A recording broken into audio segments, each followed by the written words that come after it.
probably the most positive news so far in regards to the Bitcoin ETF being approved, most likely sometime after August 10th, 2018, contrary to what a lot of initial media reports were identifying as the deadline, so we'll get into that first. Then we'll take a look at this chart of the cycle of market emotions and speculate on where we are based on some comments on the cryptocurrency subreddit. And finally, we have an update on another cryptocurrency custody service to be launched this year in order to safely accommodate more money to be injected into the space, as well as the popular cryptocurrency wallet Ledger, and its plans to add support for many more currencies than the roughly 30 coins that it currently supports.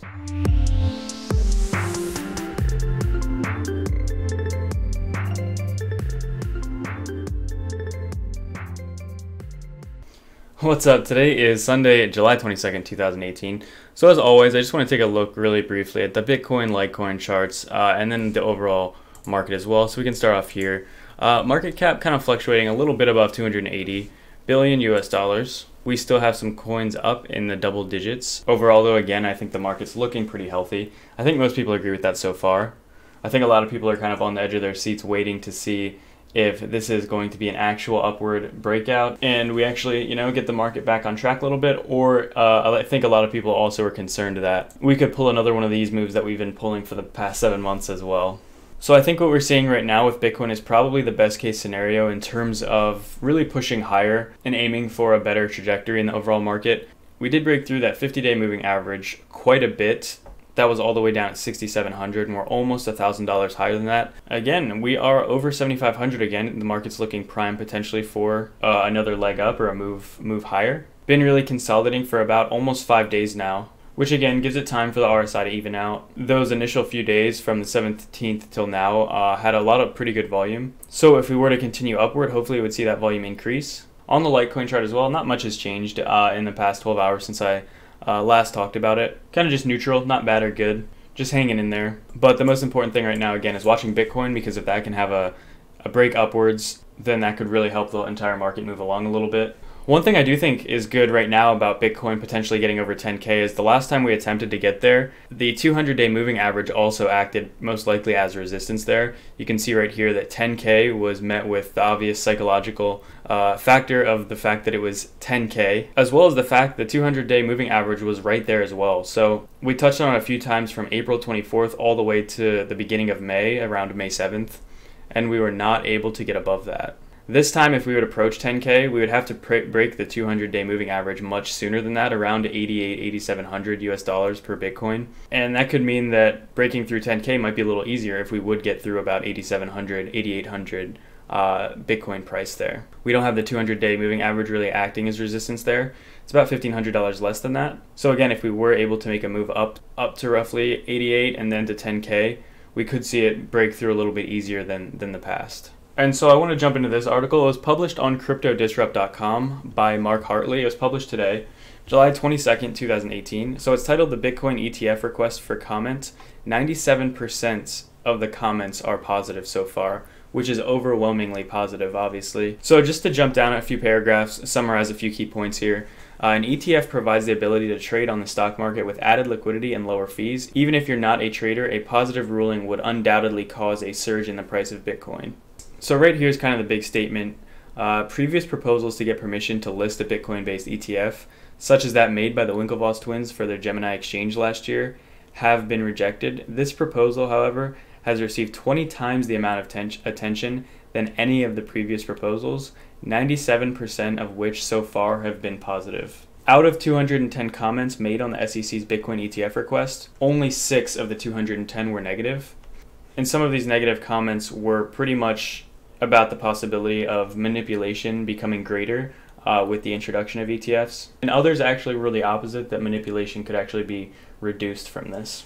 And so electrical engineer Cody Parm is quoted here as saying, "With the SEC passing an ETF for Bitcoin, we can now expect further legitimacy, security, and development. I don't think anyone can deny the usefulness of blockchain technology and Bitcoin as an asset.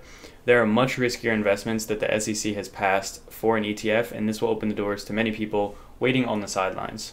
And so you actually can go on the SEC's website as well and leave a comment about this. It'll roughly take you, I think, about like 30 minutes to do it, but the more the better, and the more interest the SEC sees could potentially increase the chance again of an ETF passing. So right here is kind of clarification on that deadline that a lot of people were reporting initially, that it would be announced by August 10th. So right here it says initial report suggested the SEC would make a decision on the ruling on August 10th, but since then further investigation revealed the decision wouldn't be before August 16th. So it's very likely August 16th would be the very earliest, but that doesn't necessarily mean that's when the ruling will come out. And the article ends here: considering the amount of positive feedback the SEC has received so far, it seems highly likely that this time it will be a yes. So the SEC also did come out a few months ago saying they would ease the approval requirements for things such as this. And the ETF being proposed by SolidX and VanEck right now is a lot more sophisticated and passable to a lot of people than any of the previous ones. In addition, Bitcoin has gone through some major hurdles even in just the last year, and it's being seen as much more legitimate than ever before in history. So again, very likely that this ETF will pass. Let me know in the comments below if you think you want the ETF to be passed. I know it's kind of the buzzword for the past month and a half or so, ETF, you know. People are equating ETF with significant price rise in Bitcoin to 40, 60, 80,000 US dollars in a short period of time, if that were to be the case. And yeah, let me know your thoughts in the comments if you agree with that, if you disagree, if you think for the long run that it would just be bad for Bitcoin and cryptocurrency, or if you can see the positive side to this and what could end up coming out of this. And then we have just a cycle of market emotions that was posted on the cryptocurrency subreddit here. So the poster originally circled hope because he potentially thinks this is where we could be in terms of the market reversing. It doesn't look too far off from the chart we're seeing here with Bitcoin. What I find kind of interesting was that somebody actually posted they think we're actually at optimism here. So they don't even think we've seen the run up yet, and they don't think we've even seen the crash yet, which the more I think about it, I think potentially could be the most likely scenario where Bitcoin and cryptocurrency are in relation to this cycle of market emotions. I don't think we've seen the big run up yet. We had a huge run up in 2017, but I don't think we saw the big run up yet. And unfortunately, I don't think we've probably seen the big crash yet either that will follow the big run up. I do think what we've been seeing the past 7 months is most likely a correction of the huge run up in 2017. But again, I don't necessarily think that it's like a full-fledged bear market. It's a bear market in terms of the trajectory over the past 7 months and the long amount of time that we've been in a downtrend. But it's also really possible that it's just a natural correction of the big run-up that we saw in 2017. And I do think it's very possible that the run-up we saw is just the very tip of the iceberg of the future run-ups. The good thing about that, though, is that there's huge financial opportunities there. If we haven't seen the huge run-up, then it's very likely there is still going to be massive amounts of money to be made for people still sticking around in cryptocurrency and people interested in seeing Litecoin and Bitcoin increase exponentially in value. So that's good news there. Not financial advice, but if that is the case, you also want to be very careful to take profit when you feel that is the case, so you can avoid something much worse than what we've even seen the past 7 months.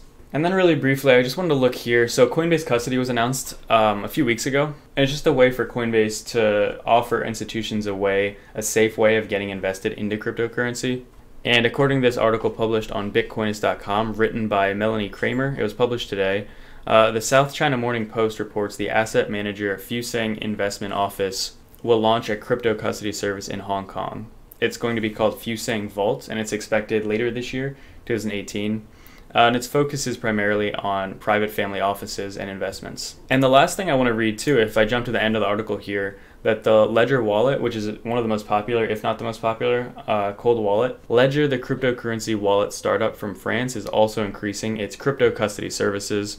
The company plans to increase the number of cryptocurrencies as wallet support from around 25 roughly, I think the exact number right now is like 31, to 100 by the end of 2019.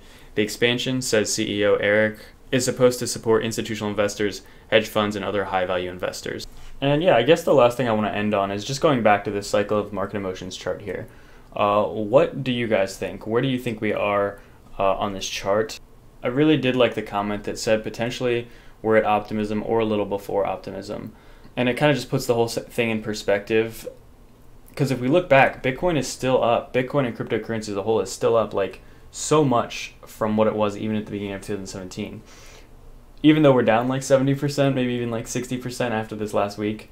And a lot of people that got into December really did get burned and lost a lot of value as of right now.